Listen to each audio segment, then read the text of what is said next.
मेरे साथ पढ़ना चाहते बैठो, मैं मरूंगा, जीऊंगा, बीमार होऊंगा, मैं यहीं बैठा हूँ। उसका प्रशासन जिम्मेदार पूरा प्रशासन होगा, लाइब्रेरियन होगे, और मैं यहीं बैठा हूँ 24 घंटे, 36 घंटे, 48 घंटे, जितना बैठना पड़े मैं भूखा बैठूंगा यहाँ। जिसको जो भी करना है करे, बस मेरी मांगे सुने। हमारे साथ क्यों गलत किया जा रहा है, क्यों छात्रों के साथ गलत किया जा रहा है, सब अन्याय किया जा रहा है हमारे साथ, बताइए आप।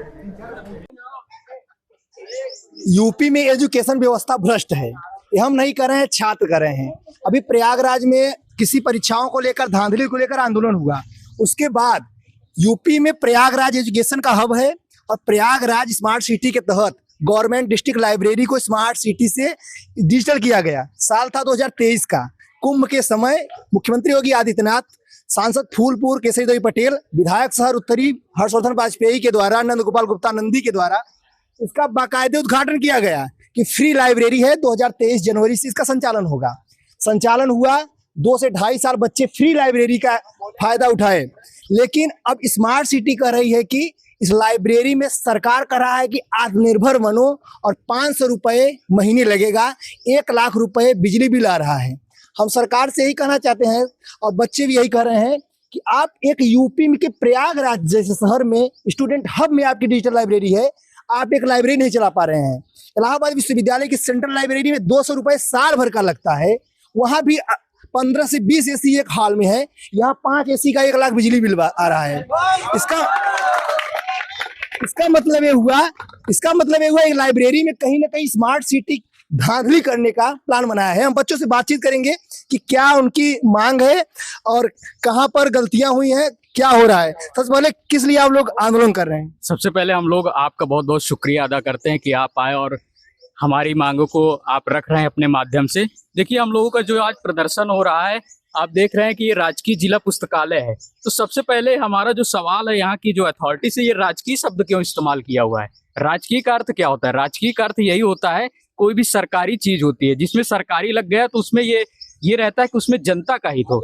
लेकिन राजकीय का मतलब ये लोग लगाकर 500 रुपए हर महीना मांगना चाह रहे हैं। और हमें सुनने में तो ये भी आया, जो ये प्राइवेट कंपनी ठेका ले रखी थी, गवर्नमेंट इसको पूरा फंड दे रही है, लेकिन ये लोग कह रहे हैं कि गवर्नमेंट हमें फंड नहीं दे रही है और 500 रुपए लगाना चाह रहे हैं। जैसे कि आपने अभी बताया कि 2023 में जब शुरू हुआ था तो यहाँ पर कई बड़े बड़े मंत्री और विधायक आए थे। उन्होंने कहा था कि अब यहाँ के जो प्रयागराज के गरीब बच्चे हैं उनको फ्री में पढ़ने को मिलेगा। लेकिन क्या हो रहा है कि ये लोग जबरदस्ती करके पैसा लगा रहे हैं।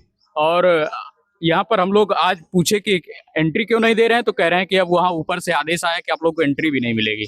तो हमारा सरकार से बस यही गुजारिश है कि यहाँ पर जो भी बच्चे आते हैं बहुत गरीब घर के आते हैं, और अगर आप 1 साल पढ़ा सकते हैं तो ऐसा थोड़ी है कि हम गवर्नमेंट बना रहे हैं कि आपको सिर्फ राजनीति करने के लिए बना रहे हैं। हम गवर्नमेंट बना रहे हैं ताकि हम जैसे युवाओं का भला हो सके। और इसीलिए हमारी सरकार से बस इतनी ही गुजारिश है। और सरकार को और इस खासकर से अपने जो भी प्रयागराज के लोग हैं, जो भी ये गलत कार्य कर रहे हैं, बच्चों से जो भी पैसा खींच रहे हैं, बस मैं अपनी 4 पंक्तियां कहना चाहता हूं कि हुक्मरानों कितना करोगे इन युवाओं पर जुल्म, कि हुक्मरानों कितना करोगे इन युवाओं पर जुल्म।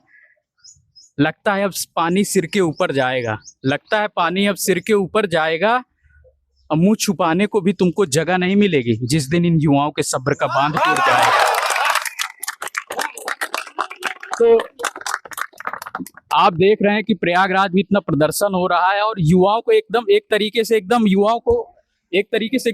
कूड़ा समझ लिया गया इस देश में। 65% युवाओं की आबादी है, लेकिन युवाओं का आज हाल क्या है? जगह जगह उनको पहले पढ़ाई करो, फिर अपने पढ़ाई के लिए भी प्रदर्शन करना पड़ रहा है। देखिए, सारे युवा हैं, और ये हम लोग को कोई इतना बहुत ज्यादा पैसा घर वालों से नहीं मिलता, सिर्फ 3000-4000 रुपए मिलता है, उसी में सब कुछ मैनेज करना पड़ता है। बताया जाता है कि लाइब्रेरी हफ्ते में 4 संडे, 1 सेकंड सैटरडे और त्योहार फेस्टिवल्स पे छुट्टी रहती है, तो 500 महीने में लिया जाएगा। तो प्राइवेट लाइब्रेरी से अच्छी है। बिल्कुल आपने सही कहा, क्योंकि देखिए प्राइवेट लाइब्रेरी भी 500 रुपए ले रही। मैंने पहले ही कहा कि फिर राजकीय शब्द इस्तेमाल करने का फायदा क्यों रह गया? जो ये लाइब्रेरी वाले ठेका लिए इसको प्राइवेट घोषित करें। सबसे पहली बड़ी हमारी यही मांग की राजकीय शब्द हटाएं, और ये जो उत्तर प्रदेश का लोगो है इसको भी हटाएं। तो 100 शहर स्मार्ट सिटी पर आपकी क्या राय है?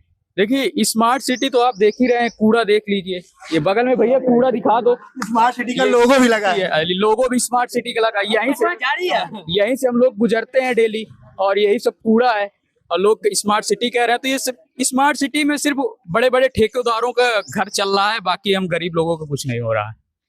तो आप लोगों की इस पर क्या राय है?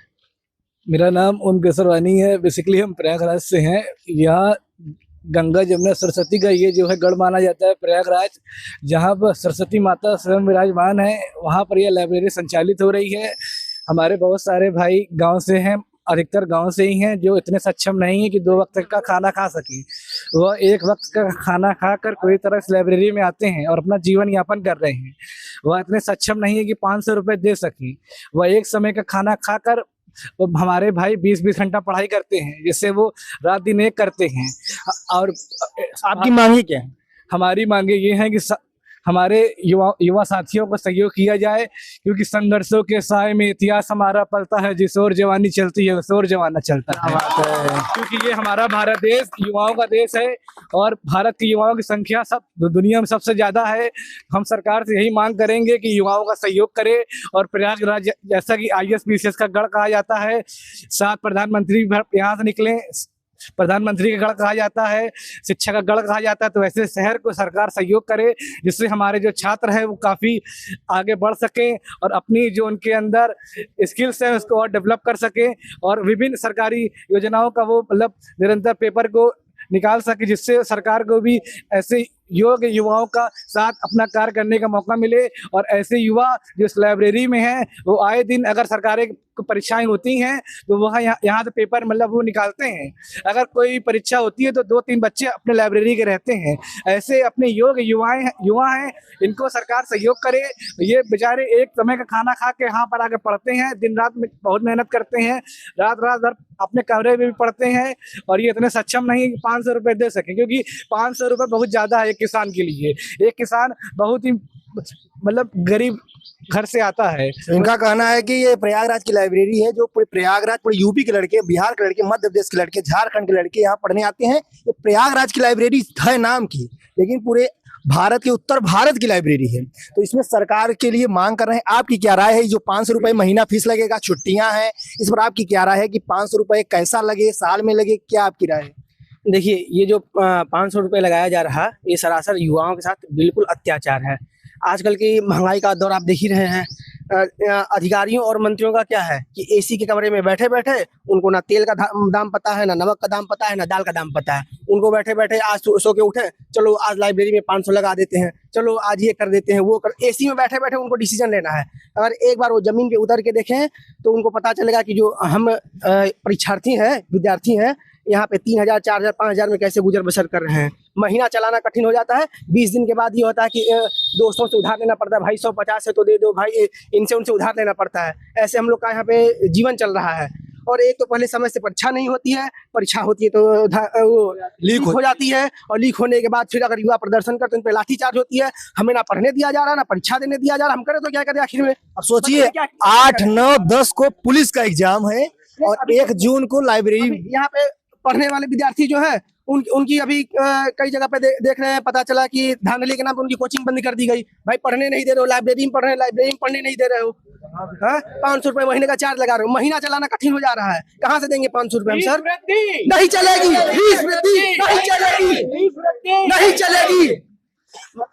मैं तो बस अधिकारियों और जो यहाँ के स्मार्ट सिटी के जो अधिकारीगण हैं उनसे बस यही निवेदन करूंगा कि सर थोड़ा सा रहम करिए, हम विद्यार्थियों पे थोड़ा सा बस जी खा लेने दीजिए, पढ़ लेने दीजिए। अगर आप चाहते हैं कि हम न पढ़ें और पढ़ के अपने अधिकारों की मांग नहीं करें तो फिर आपको जो करना है करिए, लेकिन हम तो यही चाहते हैं कि हमें पढ़ने दीजिए, हमको अपना भविष्य बनाने दीजिए। हमको इन सब लफड़ों में नहीं पढ़ना है, लेकिन आप जबरदस्ती हमें ठूस रहे हैं। इन सब लफड़ों के चक्कर में हमें जबरदस्ती प्रदर्शन करने पर मजबूर कर रहे हैं। सर हमारी आपसे बस यही मांग है कि जैसे अभी यथास्थिति चल रही थी लाइब्रेरी वैसे ही चलती रहे।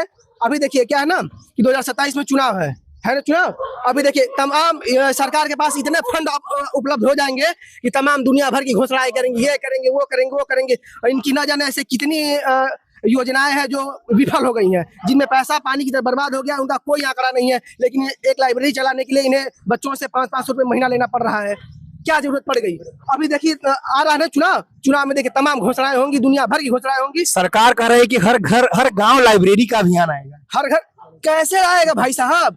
आप एक लाइब्रेरी खोल के एक लाइब्रेरी चला नहीं पा रहे हैं, गांव खोलेंगे लाइब्रेरी, फिर वही पैसा बर्बादी, फिर आप वहां लगाएंगे तो गांव वाले देने में सक्षम है? गांव वाले 500-500 रुपए देने में सक्षम है? कैसे हर गांव लाइब्रेरी हो जाएगा? आप बताइए ना। आपकी क्या राय है? नहीं चला पा रहे मेरी ये राय है पूरे राज्य कि में जो कैसे 500 रुपए लग रहा है किस बेस पे लग रहा है, करे मेंटेनेंस चार्ज का लग रहा है, तो क्यों लग रहा है? पहले तो जब एडमिशन किए थे तो ऐसा कुछ नहीं था कि 500 रुपए दीजिए आप लाइफ टाइम पढ़िए, ठीक है। उसके बाद से क्या हुआ कि अभी अचानक से फीस लगा दिया कि 500 रुपए हर महीने देना होगा मेंटेनेंस के चार्ज पे, ठीक है। और हर लड़कों को बुलाए, पहले तो सब पढ़े लड़के, उसके बाद से अभी सब पेपर है, जैसे पुलिस का पेपर है, टीजीटी का पेपर है, तो उस पे वो लगा दिए फीस की 500 रुपए हर महीने फीस देना होगा।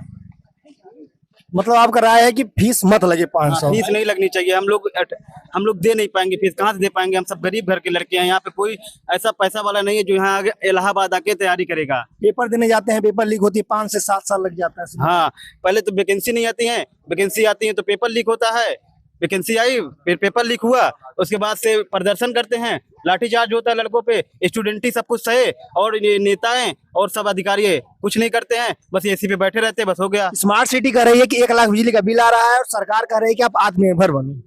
अरे हाँ ठीक है, सरकार करी आत्मनिर्भर बने, लेकिन कैसे आत्मनिर्भर हम बनेंगे बताइए? अभी हमारे पढ़ने की टाइम है। स्मार्ट सिटी कर रही है कि 1 लाख बिल आ रहा है, लेकिन सरकार इस साल के बजट में शिक्षा पे 12.9% की वृद्धि की हुई है।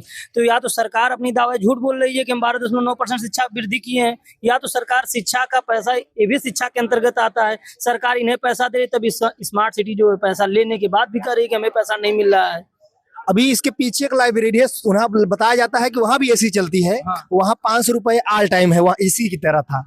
तो वहाँ तो बिजली बिल नहीं आ रहा है, वो तो एजुकेशन डिपार्टमेंट की ही वहाँ हो सकता है बजट मिल रहा हो, यहाँ हो सकता है इन लोगों को बजट मिल रहा हो, इसको गमन कर जाते हो, ये भी बात हो। इसीलिए इन लोग उसके आड़ में यहाँ इन लोग पैसा ले रहे हैं। तो स्मार्ट सिटी ढकोसला है। हाँ, हो सकता अभी तक है, यही दिख हम ये रहा कह है। नहीं सकते, लेकिन अभी तक तो वही है, क्योंकि स्मार्ट सिटी जब बनाई गई तो कोई प्रॉपर योजना नहीं लाया गया। वहाँ के जानवर भी एक दिन पहले भी नॉर्मल सिटी के थे, लेकिन जिस दिन घोषणा हुआ वो भी स्मार्ट सिटी के हो गए, तो इसलिए वो स्मार्ट जानवर हो गए। तो ऐसा नहीं, स्मार्ट सिटी पे बहुत पैसा बर्बाद किया जा रहा है, इस पे सरकार को सख्त से सख्त जांच की जरूरत है। सबसे बड़ी बात ये है। ठेकेदार इसमें पैसा वसूल रहे हैं। इस पर आपकी क्या राय है स्मार्ट सिटी के 500 रुपए फीस वृद्धि पर? फीस वृद्धि पे तो नहीं, अभी तो बोलना नहीं। अभी तो हमको, मेरा एग्जाम है 8, 9, 10 को यूपी पुलिस का, हमको चाहिए कि तैयारी करें। अब यहाँ प्रदर्शन करेंगे, तैयारी कब करेंगे? एग्जाम है हमारा, कम से कम अभी तो चलने दीजिए। तो देखिए यही है, यहाँ पर जो डिजिटल लाइब्रेरी बनी हुई है, इसमें 500 रुपए हर महीने फीस का ऐलान किया गया है स्मार्ट सिटी लिमिटेड प्रयागराज के द्वारा। बच्चों का कहना है कि स्मार्ट सिटी जब 12% से अधिक यूपी सरकार एजुकेशन पर फीस दे रही है, तो किस प्रकार से स्मार्ट सिटी कर रही है कि हमको 1 लाख रुपए नहीं दिया जा रहा है। जबकि यही स्वरूप रानी के बगल में केंद्रीय राज्य पुस्तकालय यूपी सरकार के यूपी की एक लाइब्रेरी है, वहाँ पर भी एसी चलती है, वहाँ पर 1 लाख बिजली बिल आता होगा तो कहाँ जाता है? मतलब ये स्मार्ट सिटी जो 100 शहर में है, क्या यह ढकोसला है? क्या है इस कारण? प्रयागराज के डीएम मनीष कुमार वर्मा, मंडला आयुक्त सौम्या अग्रवाल इसकी जांच कराकर फौरन इसको मुख्यमंत्री के पास भेजने की महान कृपा करें। मुख्यमंत्री जांच करें कि स्मार्ट सिटी कहीं ना कहीं पैसा तो नहीं वसूल रही है। प्राइवेट कंपनी है, चौराहे पर जिम लगा है, चौराहे पर बॉडी बनाने के लिए फ्री में है, तो एक पढ़ने के लिए जो देश का भविष्य